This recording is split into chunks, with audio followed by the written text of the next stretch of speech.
The storm had been speaking to me for 3 nights. Not the way people think storms speak, through wind and thunder and the hiss of rain, but in the way a dying secret claws its way up from the earth, begging for a mouth brave enough to say it. Every rumble felt like a warning. Every flash of white across the sky was a blade. And beneath it all, threading through the dark like a silver wire, was his name. Kale. The last time I saw the Alpha King alive, he'd kissed me in a chapel of bare bones and moon glass, and called me trouble with the kind of smile that made dangerous things seem like destiny.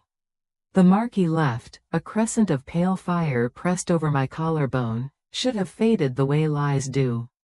It didn't. It only grew brighter whenever he bled. At dusk, the forest went quiet.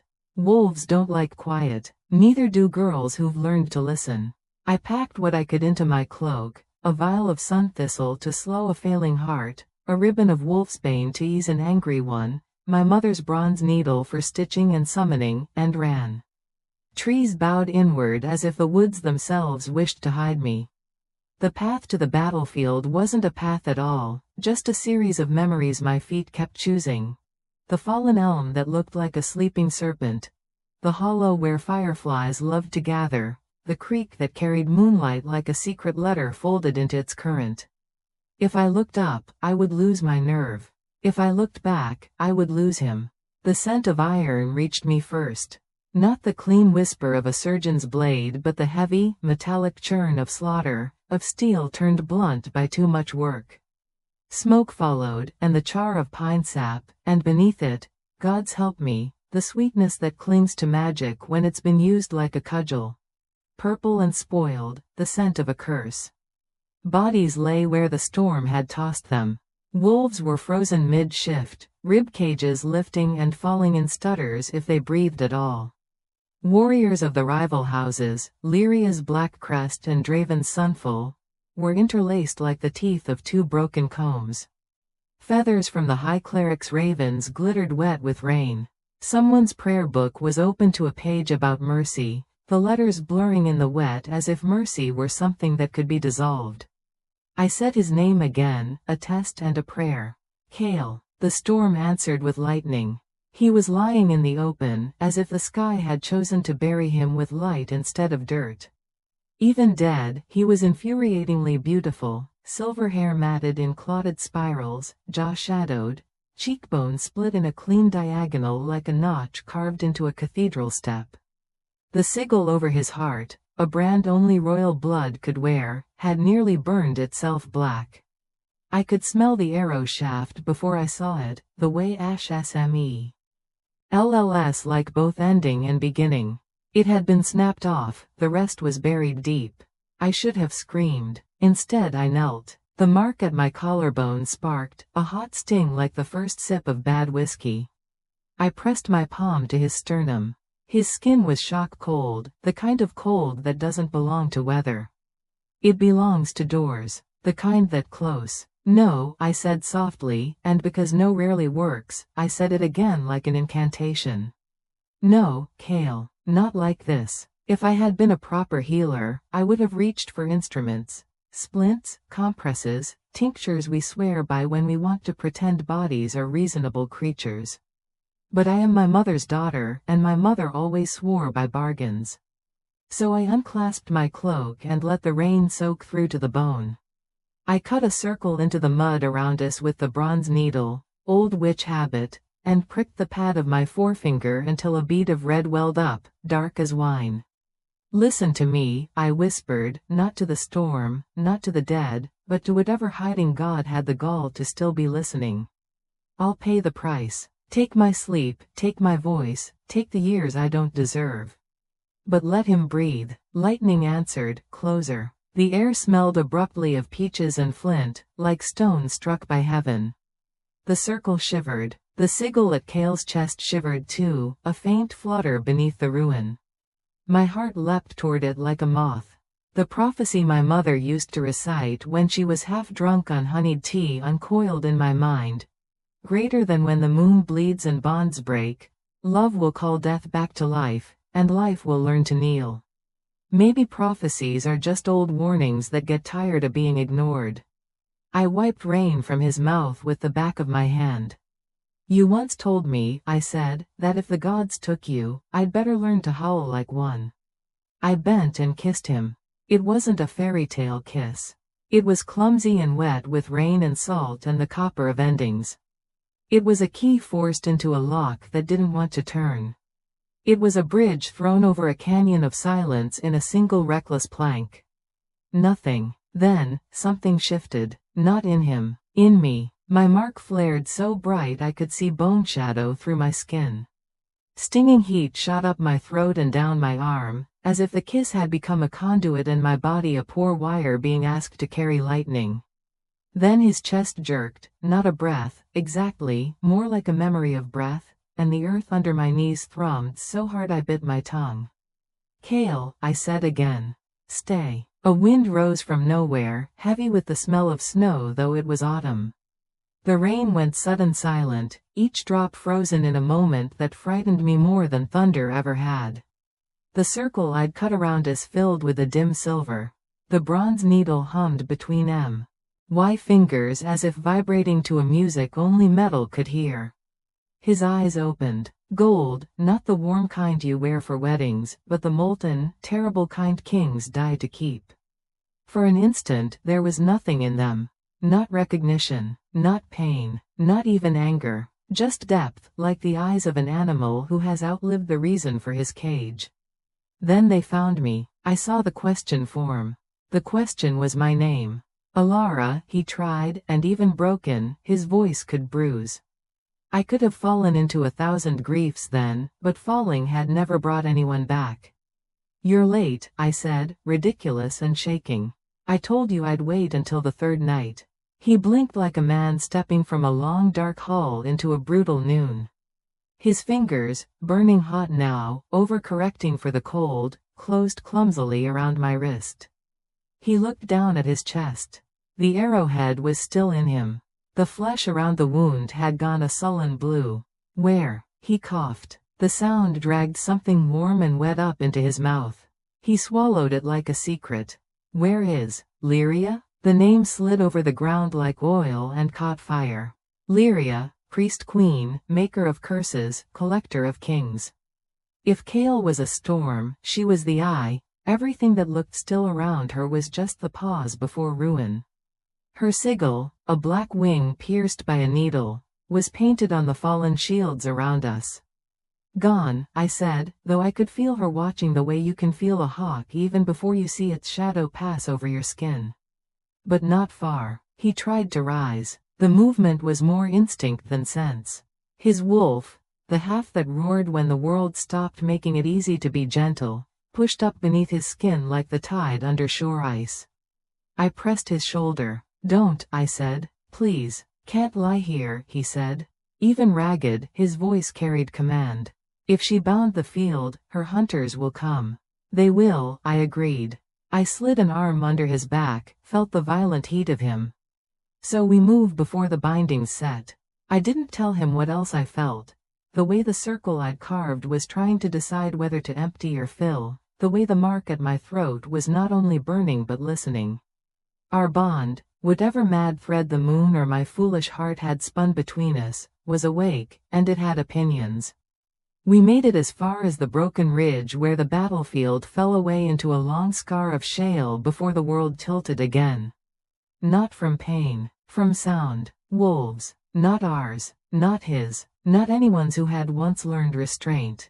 These were the kind Lyria bred in the dark behind her temples, the kind without names who obeyed only a needle's song. 4 shapes fanned out below us, their eyes guttering green, their paws barely whispering against the stone. The one in front lifted its head. ND sniffed. I felt it offer my fear to the wind like an altar smoke. Leave me, Kale said. I smiled so he wouldn't see my teeth chatter. You didn't the day we met. That was different. Because I was the girl in the wrong chapel? Because, he said, jaw tightening, pupils blown wide as his wolf pressed harder to get through, I wasn't dead. The lead hound lunged. I didn't think. I rarely do when it matters. My mother's needle was still warm in my palm. I drove it into the rock at our feet and drew a line with the kind of speed only terror teaches. Not a circle this time, but a sigil older than the moon we swear by, 2 intersecting arcs and a cut through the center. My blood answered fast, bright against the stone. The sigil drank. The air changed. It smelled of wet clay and lemon peel and something like iron singing. When the first hound hit the boundary, it didn't break, it shattered. Not bone, not flesh, shadow. The thing reassembled itself in the shape of a dog that had never been loved and tried again. This time it screamed. I could feel the cry in my molars. Obedience hounds, Kale rasped. Needle-bound. They won't stop. Good, I said, drawing another line until the needle burned my fingers. I'm not in a stopping mood. He made a sound that might have been a laugh if you had mercy. Alara, I know. I slid closer so his weight could lean into me without making him feel it. I have you. We moved along the ridge behind the lattice of my hurried wards, the hounds pacing, patient in the way hunger is patient when it knows there is no God here to scold it. I could feel the wards thinning like glass cooled too quickly. The needle was losing its song. Why didn't you? Kale began, then coughed, then began again, stubborn even now. Leave when I told you. I didn't tell him the truth, that I am only strong when stubbornness is an option. Because you made me a promise, I said instead. What promise? That you wouldn't die without giving me my name back. He tried to look at me. The movement cost him. Your name is Alara. No, I said quietly. That's the one my mother gave me. The one you took, the one you bound to that mark. I touched the crescent at my collarbone, now pulsing in answer. That one is still in your mouth. His eyes softened a fraction. Not with pity, with recognition. Trouble. Fate, I corrected. Trouble is what you call the things you want to keep but don't think you deserve. The hounds lunged again, all 4 this time. The wards hissed. I felt a seam in the air split open like a cut that had not been sutured properly. Through it came a sliver of music, thin, needle bright, a command so simple even a god would obey it if it were tired. Kneel. My knees went soft. Kale's didn't. He bared his teeth. Not a smile, not a threat, the shape of a vow, and his eyes, God's help me, were no longer only gold. Rings of midnight had formed around the irises, and in them I saw something ruthless lift its head. Mine, his wolf said, not with words, with the kind of certainty that makes maps lie in order to make room for it. He put his palm flat to the ground. The brand over his heart flared. The shale under our hands warmed as if we had laid them on a living creature. The wards, thready and desperate, steadied. The hounds skidded, whining, one snapping at the air as if a collar had been jerked hard. You're pulling from me, I breathed.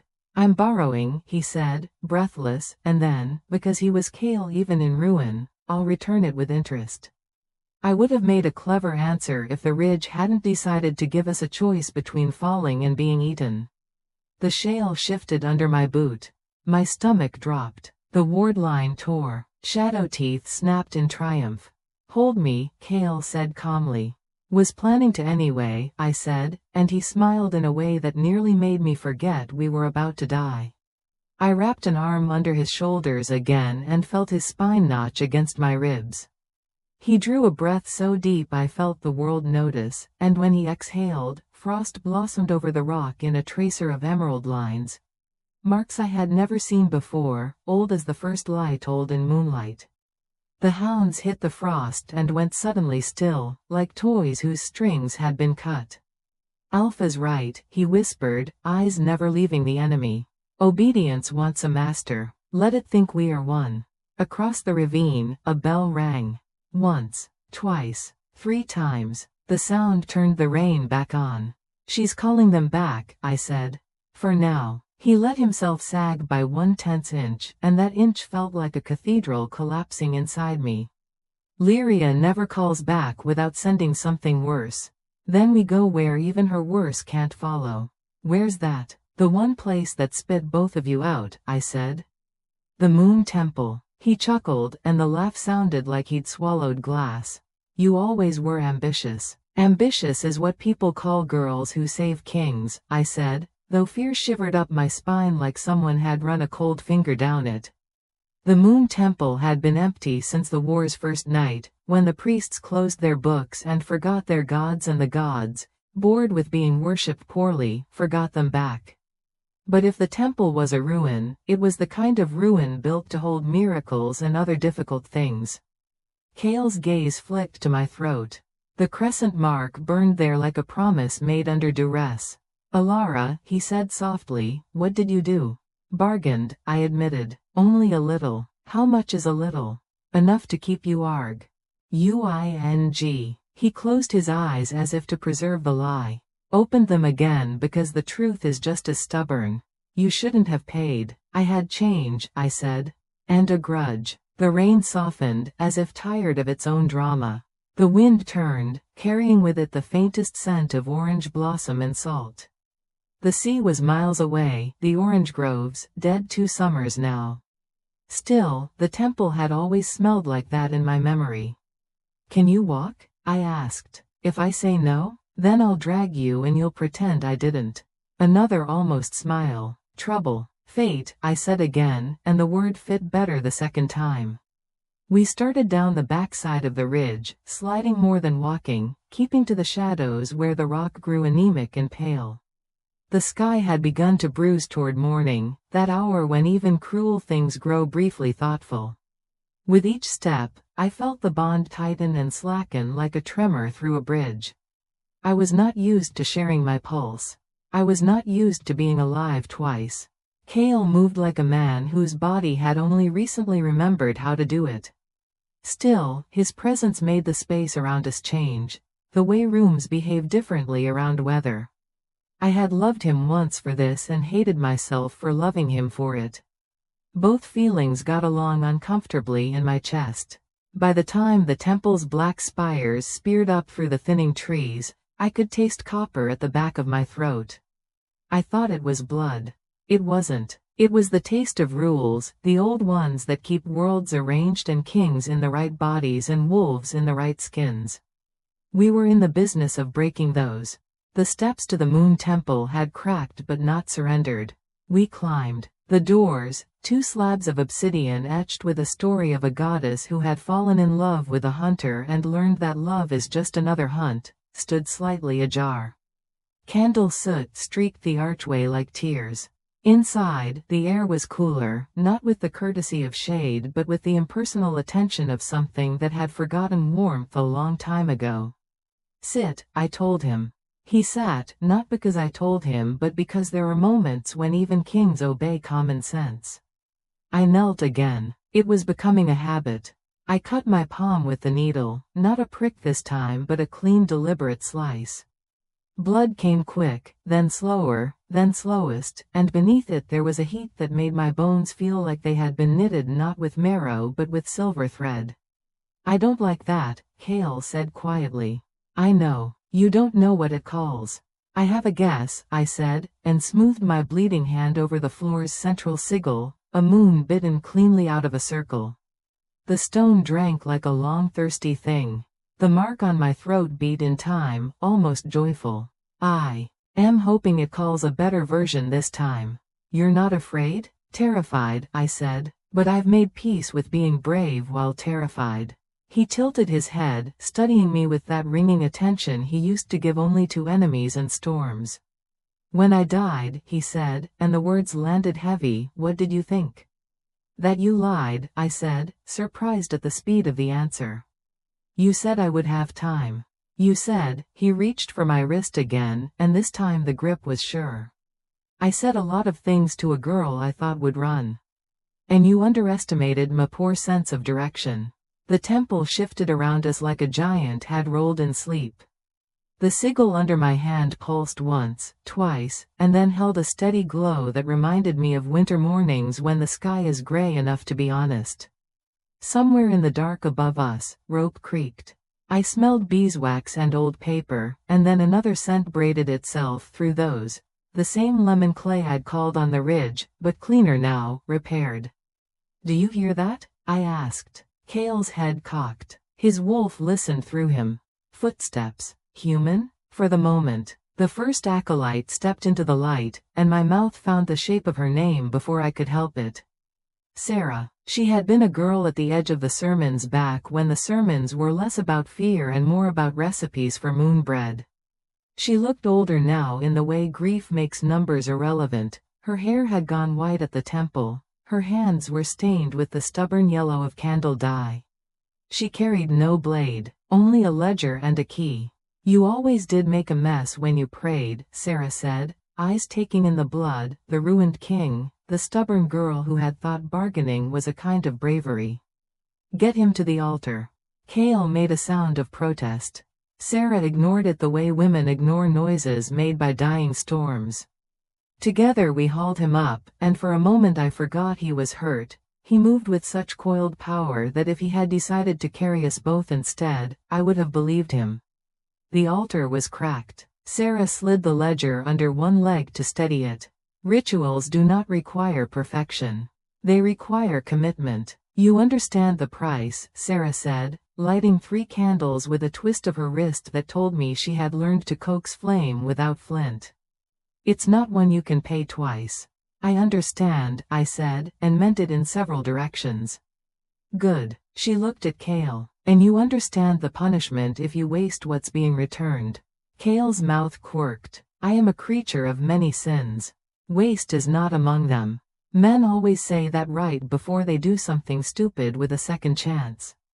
Sarah touched the brand over his heart, and I could have sworn the brand flinched. Hold Street. Ill. The candles stuttered, then steadied. The sigil in the floor breathed. The storm outside took a step back from the doors and considered itself. In the small silence that followed, a sound rose, nothing like the needle command, nothing like the hound's hunger. This was older, a lullaby someone might hum to a child who refuses sleep out of principle. Sarah began to speak in a language the clerics had pretended to forget. The words brushed my skin like moth wings. Cale's eyes closed and closed again, each time slower, like a man surrendering unarmed to a kindness he does not quite trust.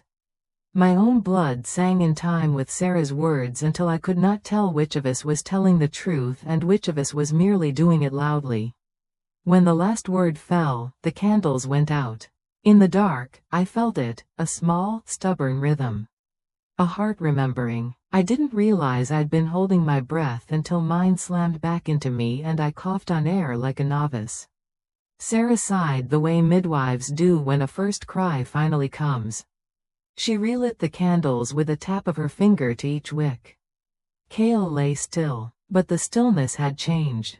The absence had been replaced by a presence so potent the stone itself seemed eager to offer its back to it. He opened his eyes, and this time the gold wasn't terrible.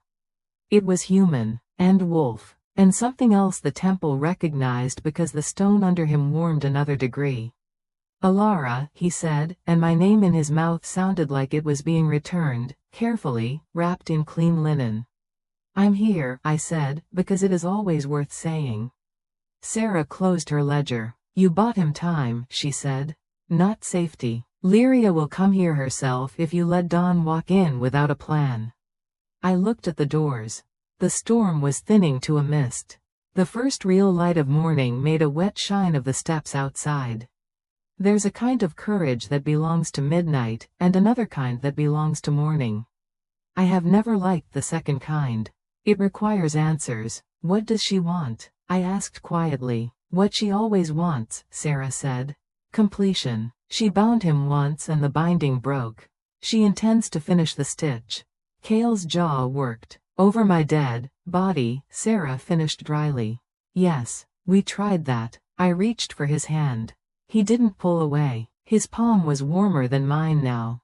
The bond between us hummed low, like a contented animal deciding not to bite, for now. We don't give her a seam to stitch, I said. And how will you manage that? Sarah asked, not unkindly. I looked at the brand over Cale's heart and then at the crescent over mine.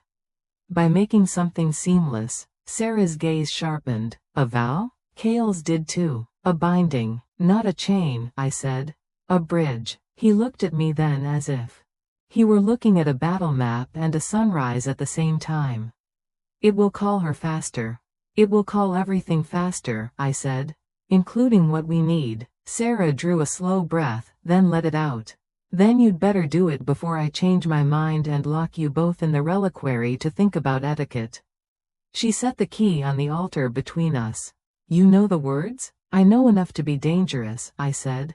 Good, she said. Kings don't survive polite magic. Kale rose with my help, though I suspected less help was needed now than before. He turned to face me fully, rain still beating in his hair, a cut at his cheekbone still red but no longer weeping. The temple watched us with the attentive indifference of an ancient thing. Say it, he murmured. The bond trembled like a bird about to leap. I set my bleeding palm against his brand. He set his uninjured hand over my mark.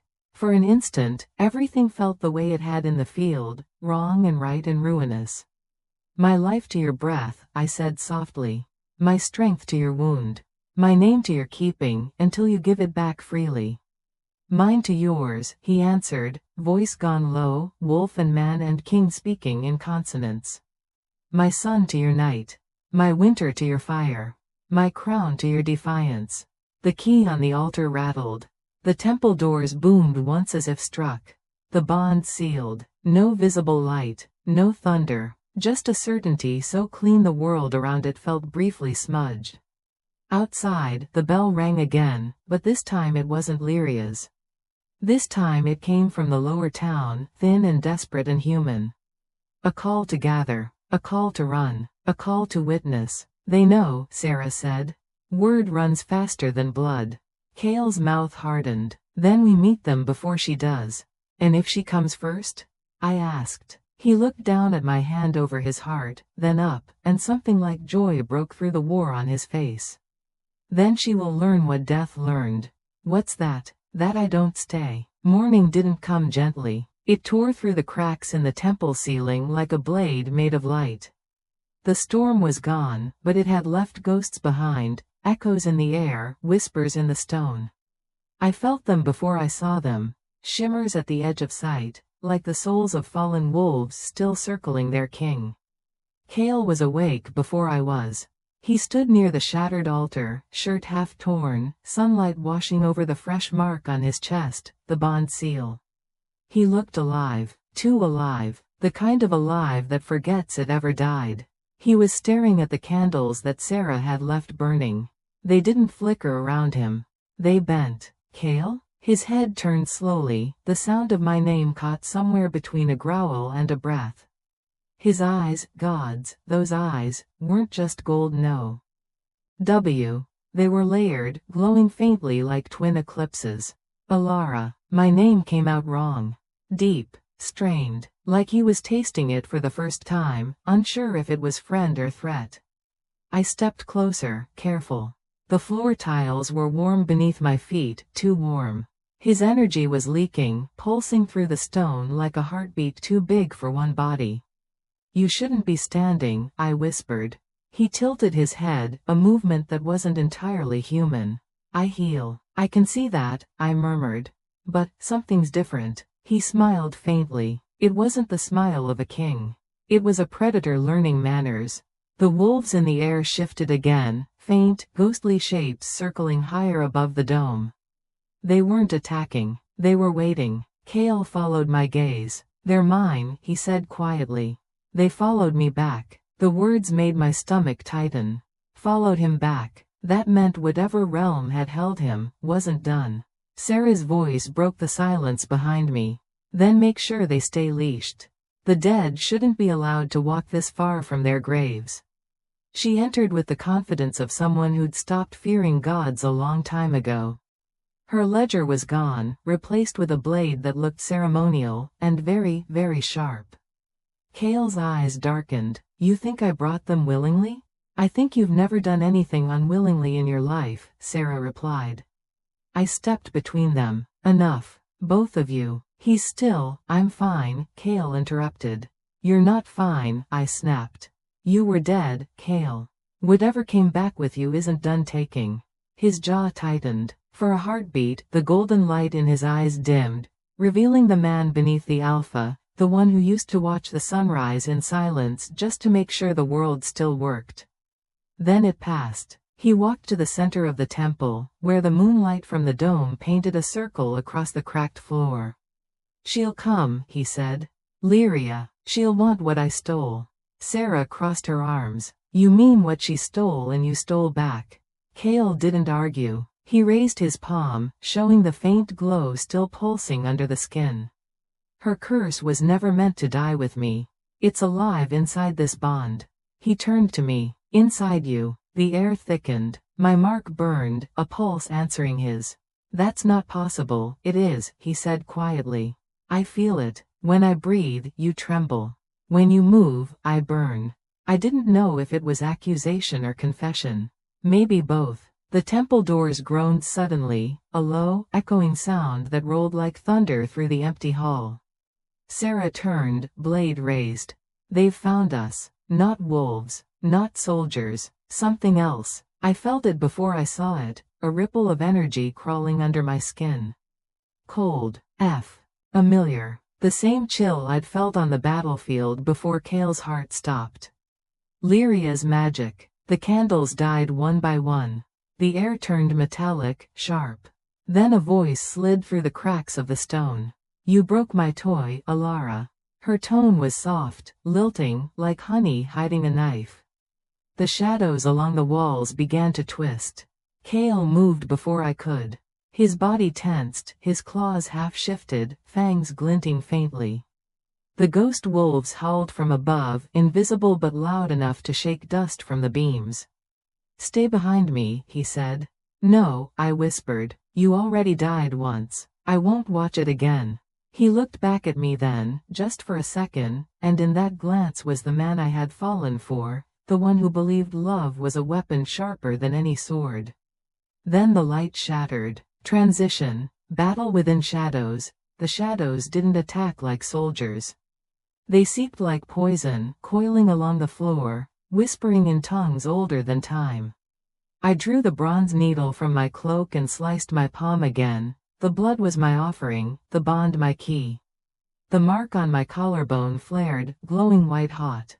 By moon's blood and bound breath, I chanted, I call what was sworn to protect the living. The air cracked. One of the ghost wolves dove from above, solidifying midair into silver fur and black claws. It landed beside me, a guardian, born from the bond's awakening. Cale's eyes flashed. "You're calling them?" They were waiting for a command, I shouted over the roar of wind. He grinned, wild, proud. "Then command them, my queen." The shadows surged. Wolves leapt. Magic collided like storms clashing in a cage. Through it all, I felt the pull between us tighten, our bond growing, twisting, alive. Every strike he made fed strength into me. Every wound I took sealed faster because of him. We were no longer separate beings, we were halves of a single burning star. When the last shadow faded, silence dropped heavy as snow. Cale stood in the center, chest heaving, claws still dripping darkness. He looked toward me, his expression unreadable. Sarah lowered her blade slowly. "Congratulations," she muttered. "You've just declared war on a goddess." Cale's eyes burned brighter. "Good." I swallowed. "Cale?" He turned to me. "She took my life once. This time, I'll take her throne." The temple had always been cold, but when she came, the cold became a thing with teeth. Lyria, the goddess of needles, the one who stitched the fates of men and wolves alike, didn't announce herself with thunder or flame. She arrived in silence, and that was far worse. The torches died first. Then the walls began to hum, as if every stone remembered her touch. And then, she stepped through. Her gown was woven from darkness TSELF, not black, but the kind of void that bends light around it.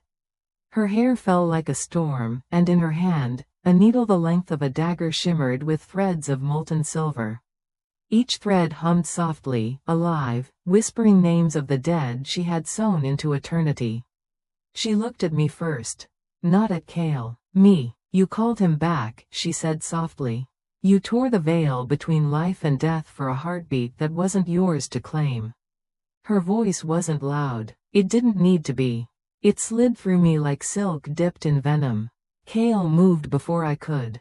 He stepped between us, his body half-shifted, golden eyes burning with that familiar fury, the one that once ruled armies and toppled kingdoms.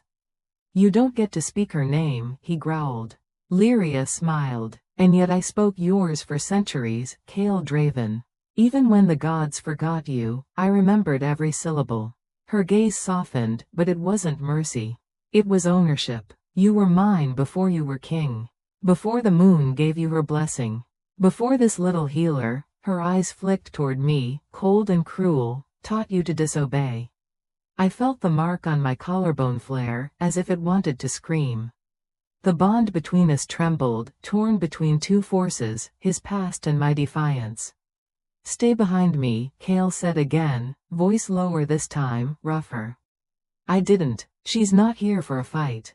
She's here for what's inside you." Lyria's smile curved. "Smart girl." She raised her needle, and the air snapped. Every thread shimmered out from it, spinning across the temple like cobwebs made of moonlight. They glowed faintly, forming a cage of light around us. Kale lunged, claws flashing, but the moment he touched a thread, it burned through his skin like acid. He roared, falling to one knee. I ran to him, ignoring the heat that flared up through the bond. "Kale." Lyria watched us with eyes full of amusement. "Still stubborn, still foolish. You should thank me, child. I gave him that strength you worship." "Strength isn't love," I spat. Her head tilted slightly. "No. But love is always the first thread to break." The threads began to move. They weren't still, they pulsed, alive, tightening around us like veins. I grabbed the bronze needle from my cloak, the one that had once saved him, and pressed it against my bleeding palm. "Old blood," Lyria mused, watching me. "You think that relic can challenge a god?" I didn't answer. I whispered the words my mother taught me instead, words older than prayer, words meant to defy fate itself. The blood on my hand glowed crimson. The bronze needle turned black with power. I drew a sigil into the air, the same crescent mark that burned on my skin. And the threads shuddered. Lyria's smile faded. "What are you doing?" I didn't know. I just knew it was working. The mark between me and Kale pulsed once, then twice, then exploded into light. The threads snapped back toward her like whips, cutting through the air. She raised her arm, deflecting them with divine grace, but one thread sliced across her cheek. A single drop of silver blood fell to the floor. The temple trembled. Kale rose slowly. His wolf burned through his skin, golden and monstrous. "You bleed now, goddess. Maybe you've forgotten what that means." She hissed. The air around her rippled, distorting like heat over fire. "You think you can kill me again, my broken king? You couldn't even die properly the first time." Kale took a step forward. "This time, I won't die. This time, I'll make sure you do." Lyria's laughter was terrible, a sound too beautiful to be human. "You still don't understand what she's done." Her eyes snapped to me. "You tied your life to his. His curse is yours now.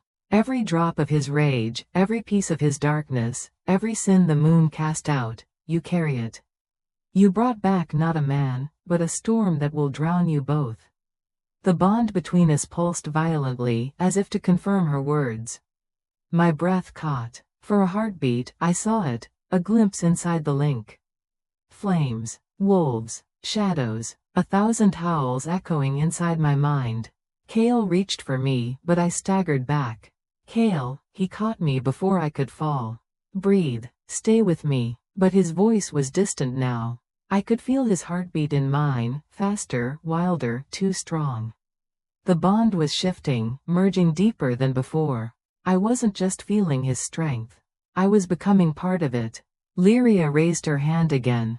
"See? You're already unraveling. Let me fix it." Her needle glowed. Threads leapt toward me, hungry, shimmering like serpents made of light.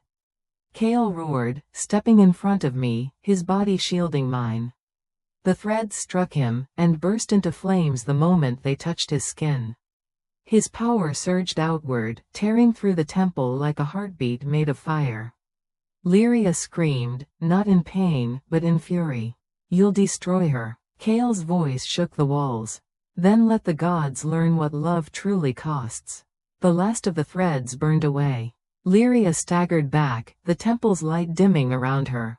Her form flickered, her presence fading like smoke pulled by the wind. This isn't over, she whispered. Every thread you burn, I'll weave again. And then she was gone. Silence. The temple was in ruins, candles melted, sigils fading, the floor cracked open where Kale stood. He turned to me slowly, eyes still gold but softer now, human once more. You shouldn't have stayed, he said quietly. I told you, I whispered back, voice shaking. You don't die alone. His jaw tightened, torn between anger and gratitude. She's right, you know.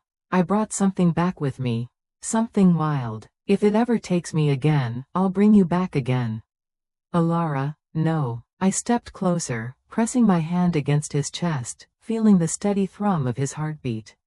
You're mine now. Not her creation. Not her curse. Mine. He looked at me for a long moment, as if searching for something to argue with, but there was nothing left to fight. He nodded once. Then may the gods have mercy on us both. Sleep no longer came gently. It came like drowning. Every time I closed my eyes, I fell into the same place, a wasteland of silver sand and crimson moons. Wolves howled, but they didn't sound like Kale's wolves. They sounded like memories trying to crawl back into shape. And in the middle of it all stood him, Kale, but not the Kale I knew. His eyes were black, empty, endless. His mouth moved, but no sound came out. When I tried to run to him, my body dissolved into mist, and the world swallowed me whole. Then I'd wake up screaming. It had been 3 nights since Lyria's attack. 3 nights since Kale had burned her threads to ash. 3 nights since something inside me began to shift. Sarah noticed it first. She said I was talking to shadows. Kale said I was losing time. But I knew the truth. I wasn't losing time. Time was losing me. The mark on my collarbone had started to fade, no longer burning gold, but bleeding into black veins that crawled toward my heart. Each pulse of it made the air colder. The bond between Kale and me still hummed, but weaker now, distant, as if a wall of glass had risen between us. I caught my reflection in the temple's cracked mirror that morning, pale skin, hollow eyes, hair streaked with white that hadn't been there before. I looked like a ghost who hadn't decided who to haunt. Kale entered quietly. He always did now. The man who once commanded armies moved through rooms like a shadow afraid to disturb the light. You didn't sleep again, he said. I didn't answer. My mind was too heavy to carry words. He walked closer, stopped behind me, and rested his hand gently against my neck, right over the fading mark. It's spreading, he murmured. The curse is trying to claim you. I turned, forcing a smile I didn't feel. Then it's only fair. I stole you back from death. Death deserves something in return. Don't, he said sharply. Don't talk like that. But I could see it in his eyes, fear. Not the kind that kings feel when facing armies. The kind they feel when facing loss. That night, Sarah brought scrolls from the temple's archives, forbidden writings about the threaded curse, Lyria's creation. She spread them out on the altar, each line glowing faintly in moonlight. It's bound be. Why reflection, she explained. The curse copies itself. When Kale died, it should have ended. But you called him back, and it found a new anchor. She looked at me then. You, Alara, you're carrying the reflection. Kale's fists clenched. Then we break it. Sarah's voice was quiet. You can't break a reflection. You can only shatter it, and hope what's left still remembers who it was. Kale turned to me. She means killing you would kill the curse. Sarah flinched. That's not what I said. But the silence that followed said it for her. I stood slowly. There's another way. Both of them looked at me, doubtful. I touched my mark. The curse is alive because it was born from a bond, from love. If love called him back, maybe it can control what followed. Kale's voice was low. You think you can reason with what wants you dead? I don't have to reason with it, I whispered. I just have to remind it who it belongs to. We left the temple at dawn. The forest was still scarred from the battle, but the mist had returned, curling low like breath on glass. Kale walked beside me, silent, every step measured. At the edge of the clearing, where the first rays of light touched the trees, he stopped. "If this goes wrong, it won't. I lose you. You already lost me once," I said softly. "We won't let it happen again." He stared at me for a long time, eyes burning gold in the half-light. Then he nodded, and for a moment, he wasn't a king or a wolf, just a man trying to hold on to the one thing he couldn't command. The ritual began as the sun rose. Sarah drew the circle in salt and blood. Kale stood at its center. I stood outside, the mark on my skin pulsing with dark light. Sarah's voice echoed, chanting words that felt older than language. The ground trembled. The sky turned gray. Then I felt it, the curse stirring inside me. A whisper crawling through my mind, 1,000 voices all speaking at once. "He was never yours. You touched what belonged to the gods. You called back a beast, not a man." I fell to my knees, clutching my head. Kale shouted something, but his voice sounded distant, muffled by the storm rising around us. "Let her go," he roared, slamming his hand against the barrier. Flames burst from his palms, lighting the circle with wild, golden fire. The curse laughed inside me, a low, echoing sound that didn't belong to any human throat. "You think love is stronger than death? Then die for it." The circle shattered. Power exploded outward, throwing Sarah into the trees. Kale broke through the flames, catching me before I hit the ground. "Look at me," he said. "Alara, look at me." I did, and what I saw terrified me. His eyes weren't gold anymore. They were black, the same endless black I'd seen in my dreams. The curse wasn't just inside me. It was inside him. "Kale," he smiled faintly, pain flickering through his expression. "It's all right. Better me than you." The curse flared through the bond, splitting it wide open. I felt everything, his heartbeat, his rage, his agony. The air cracked, the ground screamed, and the forest bent as if the world itself couldn't bear what we'd done.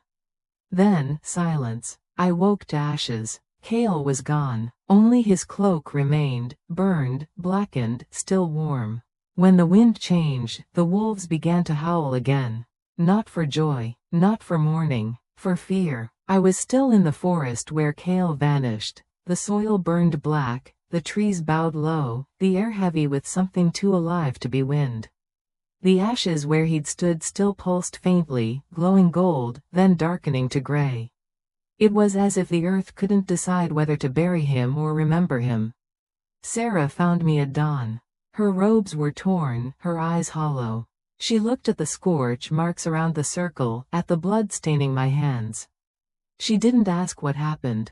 She already knew. "He took it from you, didn't he?" she said quietly. I nodded. My throat was too raw to speak.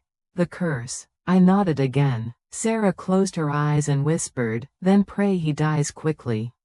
But he didn't. Of course he didn't. By the second night, the wolves returned. By the third, they started to whisper in dreams. And by the fourth, he was seen. Not by me, by the pack. A traveler came to the temple gates, half mad, his clothes soaked in river mud and fear. He said he saw a man by the cliffs, walking barefoot through fire, eyes black as the storm, wolves trailing him in silence. He didn't speak, didn't breathe, didn't blink, but every step he took, the ground cracked behind him. He called him the Hollow King. The name spread like wildfire through the nearby villages. Every shadow became him. Every howl was his call. The Alpha who died once now haunted the night, wearing his crown of silence. I wanted to believe it wasn't true. That Kale was somewhere alive, fighting it, resisting. But I could feel the bond still burning inside me, faint, but there. And when I closed my eyes, I saw him. Not the Kale I loved. The other one. The one who stared through me with eyes that didn't recognize my soul. Sarah began preparing wards around the temple. Salt, sigils, moonlight charms. She worked silently, never looking at me for too long. "You can feel him, can't you?" she asked one night. "Yes." "Then you know he's coming." I looked at her, and for the first time, I saw fear in her eyes. Not of Kale, of me, because the bond between us wasn't broken. It was alive, feeding, growing. Sometimes, when the wind blew through the temple, I could hear I am whisper my name. Not aloud, inside my chest, like a heartbeat that didn't belong to me. The night he returned, the moon hid behind clouds. The wolves arrived first, dozens of them, eyes glowing gold and silver, pacing the perimeter like soldiers guarding a ghost. Then the doors opened on their own. And he walked in, barefoot, clad in ash and shadow. Eyes black as midnight, but rimmed faintly with gold, as if light was still trying to crawl its way back in. He didn't look at Sarah. He looked only at me. Alara, my name, but hollow, echoing, like a memory spoken through a stranger's mouth. I took a step forward before I realized my body was moving on its own. The bond pulled me closer. It burned and froze all at once. Kale? My voice broke. He tilted his head. That name feels heavy. My heart stopped. Do you remember me? He blinked slowly, expression unreadable. I remember warmth. A voice that refused to let me die. He took another step forward, the sound of his bare feet against the stone loud enough to drown out my pulse. But I don't remember why. Sarah moved between us, raising her staff. Stop. Whatever you are now, you do not belong here. Kale's gaze flicked toward her, and the air around her rippled like glass struck by thunder. The staff splintered in her hands. Sarah gasped, falling to her knees. He didn't even move. He willed it. Stop, I cried, running to her side. Kale's eyes softened, just for a second. I didn't mean to hurt her. Then stop doing it. He looked at his hands, the veins crawling up his arms, dark and pulsing like ink. I don't know how anymore. I stood, trembling, every instinct telling me to run. But love has never listened to instincts. Kale, I whispered, stepping closer. You're not a curse. You're not a god's mistake. You're mine. He froze. The words seemed to reach something deep inside him, something buried, fragile, almost human. He raised his hand, fingertips brushing my cheek. You shouldn't have brought me back. I had to. You made me remember love, he said softly. And now it's killing me. The mark on my skin blazed suddenly, the bond reawakening in full force. Pain shot through me, but it wasn't just mine. It was his too. I could feel it. The curse tearing at his soul, trying to devour what little humanity was left. He fell to his knees, gripping his chest, growling through clenched teeth. It's burning me alive. I caught his face between my hands, forcing him to look at me. Then burn with me. The room exploded in light. Wind howled through the shattered walls. The wolves outside raised their voices in one terrible, mournful cry. And when it was over, he was gone again. Only his shadow remained, burned into the stone where he'd knelt. For days after, I could still feel his heartbeat in my veins, but it wasn't steady anymore. It was slower, fading. Sarah said he was losing his humanity completely. That soon, he wouldn't be Kale or Alpha, just a creature born of love and fury, trapped between worlds. But I couldn't accept that. I started dreaming again, of silver sand, crimson moons, and a man waiting for me in the middle of it all. His voice came softer this time. Not hollow, not monstrous, just broken. Alara, find me before I forget what love feels like. The night he vanished, the moon broke in half. One side gleamed white, gentle, grieving. The other bled red, raw, vengeful. Between them stretched the path no mortal should ever walk, the veil. And I was going to cross it. Sarah begged me not to. Her hands shook as she tightened the silver thread around my wrist, a warding charm that looked too fragile for what I was about to face. Alara, she whispered, you go there, you may not come back human. I smiled faintly. Neither did he. She tried to speak again, but the words died in her throat. She only pressed her forehead to mine and whispered, if you find him, don't remind him of what he was. Remind him of who he loved. I left before dawn. The wolves followed in silence, their paws leaving no prints in the snow. The forest stretched endlessly, its trees skeletal, its breath cold. The deeper I went, the quieter the world became, until even the sound of my heartbeat began to fade. When I reached the edge of the living world, I found it waiting for me, the mirror lake. Its surface shimmered like mercury, perfectly still, reflecting not the sky above but the world beneath, a darker, inverted version of everything I knew. That's where the veil was thinnest. That's where the dead could hear the living. I stepped into the water. It was colder than truth. The lake swallowed my reflection first, then my breath, then my name. And when I opened my eyes again, I was standing in the in-between. A realm of shadows and whispers. No sun, no stars, only the endless echo of howls. The air tasted of ash and moonlight. I took a step forward, and the ground rippled beneath me like the surface of a dream. Shapes moved in the distance, wolves made of smoke and sorrow. They watched me but did not approach. They were waiting for him. And then I heard it, the sound I had been chasing through death itself. His voice. Alara. He stood at the edge of a broken altar, cloaked in silver flame. His body looked human, but his eyes, gods, those eyes, were a storm. Black swallowing gold, gold devouring black. When he saw me, something flickered behind the fury. Recognition, fear, hope. You shouldn't be here, he said. His voice was both a command and a plea. I walked closer, unafraid. Neither should you. His expression twisted, pain and longing bleeding together. You don't understand. I'm not me anymore. I'm what's left. You're Kale, I whispered. And you're mine. He flinched. The shadows behind him stirred, whispering in Lyria's voice, mine, mine, mine. He staggered, clutching his head. She's still inside me. The curse, it feeds on love. Every time I think of you, it grows stronger. Then stop fighting me, I said. Fight her. He laughed, a hollow, broken sound. You think I haven't tried? She owns this place. Every step I take, every breath I steal, it's her will keeping me alive. Then let's break her will together. I raised my hand, and the mark on my skin ignited once more, bright gold against the dark. The bond flared to life, burning a bridge between us across the void. Kale's eyes widened. Alara, no, the wind roared, carrying her scream with it. Lyria appeared from the shadows, her form vast and shifting, her gown made of endless threads writhing like serpents. You never learn, little healer. Love is not salvation, it's a leash. Her needle appeared in her hand, gleaming like a fallen star. And you tied the perfect knot. She flung it toward me. Kale moved faster. He caught it mid-air, the metal sinking into his palm, blood spilling down his arm. His body glowed brighter, burning from the inside out. Lyria's face twisted in fury. You can't destroy me. Kale looked at me, voice low but steady. Maybe not, but we can end what you made.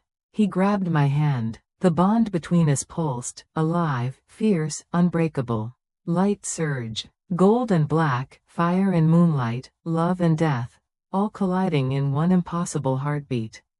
The realm trembled. The wolves howled. Lyria screamed as her own magic turned against her, unraveling thread by thread until her form disintegrated into dust. And then, silence. When I opened my eyes, we were standing beneath a whole moon. The lake was calm again. The world was real. Kale's hand was still holding mine, warm, steady. His eyes, no longer black, no longer gold, just human. It's over, I whispered. He smiled softly. No, it's beginning. I laughed through tears. You're really back? He brushed a strand of hair from my face. For as long as the moon remembers your name. We walked back through the forest together, the wolves padding behind us, no longer bound by curse or fear. When we reached the first dawn, he stopped and looked up at the sky. What are you thinking? I asked. That maybe, he said quietly, death isn't the end, just another way to find you again.